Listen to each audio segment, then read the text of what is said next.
أعوذ بالله من الشيطان الرجيم بسم الله الرحمن الرحيم الحمد لله بفضله ومنه وكرمه۔ آج ہم ایک اہم موضوع پر بات کریں گے، اور اس موضوع کا تعلق ہماری زندگی کے تین اہم پہلوؤں سے ہے۔ ویسے تو ہم ایک سے زائد پہلوؤں سے بھی اس کا جائزہ لیں گے انشاءاللہ العزیز، جیسا کہ یہ آیات ہمارے سامنے آئیں گی۔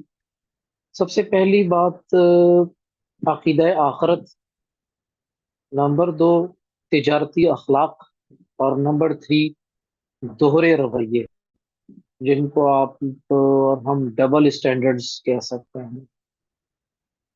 میں یہ بات ایک سے زائد مرتبہ قرآن مجید کی ان صورتوں کے پس منظر میں آپ لوگوں کے سامنے رکھ چکا ہوں۔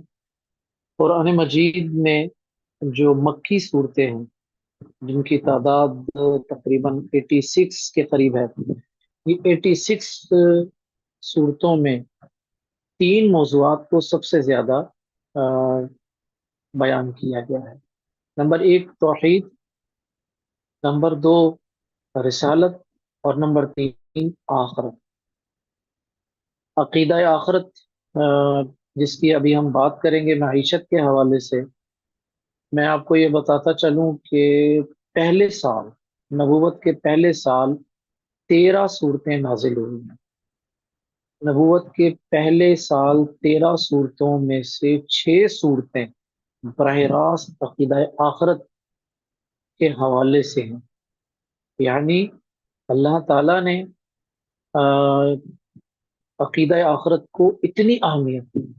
نمبر دو، انسان کے عقیدہ، انسان کے کردار، اس کی ذہن سازی، آنے والے وقت کے جو ٹف ٹارگٹس اور آبجیکٹیوز جس کو وہ فیس کرے گا، اس کی تیاری کے لیے عقیدہ آخرت از موسٹ امپورٹنٹ فیکٹر، یا موسٹ امپورٹنٹ عقیدہ ان اوور لائف، یہ سمجھ لیجیے۔ بنیادی طور پر عقیدہ آخرت ہماری الائنمنٹ کرتا ہے، ہمیں سیدھا کرتا ہے۔ ہم جہاں رائٹ اور لیفٹ ہونے لگتے ہیں تو فوراً اندر سے ایک آواز آتی ہے، فَأَلْهَمَهَا فُجُورَهَا وَتَقْوَاهَا، ٹھیک ہے؟ فوراً ایک آواز آتی ہے، غلط بات، آپ رانگ سائڈ پر جا رہے ہیں، دوبارہ صراط مستقیم پر آ جائیے۔ تو عقیدہ آخرت بنیادی طور پر ہماری ایک الائنمنٹ کرتا ہے۔ عقیدہ آخرت میں ضرورت اس بات کی ہے کہ ہم اس کو عملی طور پر اختیار کریں۔ قولی طور پر ایمان کی حد تک تو ہم سب کا اس پر عقیدہ ہے، لیکن غور کیجئے گا قرآن مجید میں سورہ بقرہ میں جہاں اہل تقوی کی صفات بیان کی گئی ہیں، غیب پر ایمان کا تقاضا ہے، سابقہ آسمانی کتابوں پر ایمان کا تقاضا ہے، لیکن جہاں آخرت کا ذکر آتا ہے وہاں فوراً اسلوب تبدیل ہو جاتا ہے، اور ہم سے وہاں پر آخرت پر یقین کا مطالبہ کیا جاتا ہے۔ یعنی سمجھ میں یہ آئی کہ یقین ایمان کی ایک ایسی کیٹیگری ہے، ایک ایسا لیول ہے جس میں ماننے کے ساتھ اور بھی کچھ چیزیں شامل ہیں، جس میں عمل آٹومیٹیکلی شامل ہے۔ تو اس عقیدے کے حوالے سے تربیت کرنا، یا اس عقیدے پر تربیت کرنا، یہ تو بہت اہم ہے۔ ہم اس حوالے سے بہت سارے کام کر سکتے ہیں، میں یہ آپ لوگوں کے سامنے پہلے بھی بیان کر چکا ہوں۔ ہمیں وقتاً فوقتاً گاہے بگاہے قبرستان جانا چاہیے، ٹھیک ہے؟ مردوں کو تو اجازت ہے، خواتین کو بھی اجازت ہے، لیکن کبھی کبھار، اس لیے کہ انہیں بھی ضرورت ہے کہ عبرت حاصل کریں کہ مرنے کے بعد سب نے منو مٹی تلے اسی طرح دفن ہونا ہے، جہاں کوئی ساتھ نہیں ہوگا، اور جو دنیا میں محبت کرنے والے، چاہت والے رشتے ہیں، وہ سب اکیلا چھوڑ کر واپس آ جائیں۔ یہ تصور، یہ احساس ہی اتنا مطلب لرزا دینے والا ہے، اتنا خوف زدہ اور اتنی دہشت پیدا کرنے والا احساس ہے۔ ہم رات میں مغرب سے عشاء تک ہم قبرستان نہیں جاتے ہیں، تو آپ سوچیں کہ ہمیں وہاں پر اکیلا منو مٹی تلے دفن کر دیا جائے گا۔ تربیت کے لیے اسی طرح اور بہت ساری ایکسرسائزز ہم کر سکتے ہیں، نمبر ایک بات ہے۔ نمبر ٹو، ہماری زندگی میں معاملات، عبادات بعد تیسرا جو مرحلہ ہے وہ ہے معاملات کا۔ امام بخاری رحمہ اللہ نے اپنی کتاب صحیح بخاری میں جب عبادات والا معاملہ، عبادات کے ابواب مکمل ہو گئے، تو سب سے پہلے معاملات میں سے آپ نے خرید و فروخت والا معاملہ رکھا ہے، کتاب البیوع کو سب سے پہلے بیان کیا۔ یعنی وہ سمجھتے ہیں کہ عبادات مکمل ہو گئی، اور میرے اور آپ کے معاملات میں سدھار، سیدھا پن اس وقت ہوگا جب اس میں حلال اور حرام میں فرق کیا جائے گا۔ ہماری زندگی میں ہماری عبادات، ہماری ڈیلی روٹین لائف، ہماری عبادتوں کی قبولیت، ان سب کا انحصار ہماری اس خرید و فروخت یعنی ہماری تجارت پر ہے۔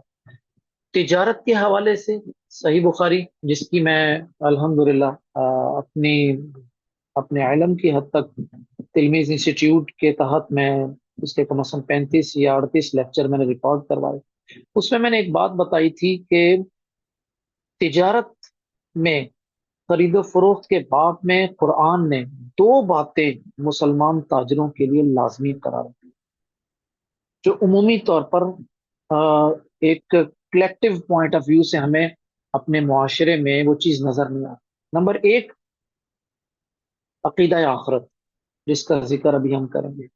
نمبر ٹو، اخلاقیات۔ آپ غور کیجئے گا، امام بخاری رحمہ اللہ نے کتاب البیوع میں 113 ابواب بیان کیے، 113 میں سے تقریباً 19 یا 21 ابواب کا تعلق براہ راست تجارتی اخلاق سے ہے، اور تجارتی اخلاق کی بنیاد کیا ہے وہ میں انشاءاللہ اس کو تھوڑا سا یہاں پر ڈسکس کروں گا۔ یہ ہمارے لیے ایک پہلو آ گیا۔ اگر تجارت سے، تجارتی اخلاق کو اختیار کرنا ہے، بزنس سے جو ایتھکس ہوتے ہیں، ہمارے جو پروٹوکولز ہیں ہمارے، ان کی بیس عقیدہ آخرت پر ہے۔ میں نے اپنی زندگی میں تقریباً 49 ایئرز میری عمر ہو چکی ہے، میں نے اس اپنی مختصر سی زندگی میں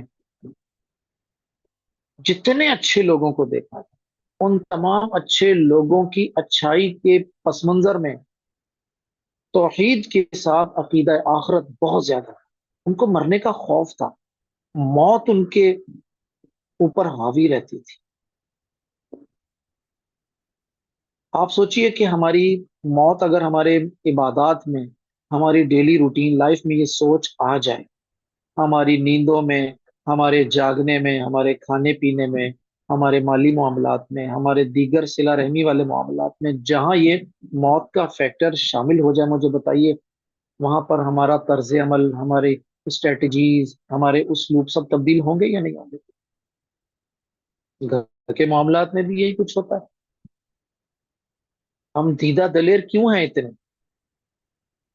کیوں اتنی دلیری کے ساتھ، جرت کے ساتھ جھوٹ بولتے ہیں، حق تلفی کرتے ہیں، اور غصب کرتے ہیں دوسروں کے حقوق، گالم گلوچ کرتے ہیں، الزام تراشیاں کرتے ہیں، تہمتیں لگاتے ہیں، جھوٹ بولتے ہیں، چھینتے ہیں؟ کیوں کرتے ہیں؟ اس لیے کہ ہمارا عملی طور پر اس بات پر یقین اٹھ چکا ہے کہ ہم نے مرنا ہے۔ جس کو دفنایا تھا، موت تو صرف اسی کو آنی تھی۔ یہ دوسری بات ہے۔ تیسری چیز، ڈبل اسٹینڈرڈز۔ یاد رکھیے گا، یہ ڈبل اسٹینڈرڈز جن کا یہاں پر ذکر کیا ہے، سورہ مطففین جس کو ابھی ہم پڑھیں گے، سورہ مطففین کا خلاصہ آپ سمجھ لیجئے، میں آپ کو ایک جملے میں دے کے جا رہا ہوں۔ عقیدہ آخرت کا منکر ڈبل اسٹینڈرڈز کا حامل ہوگا۔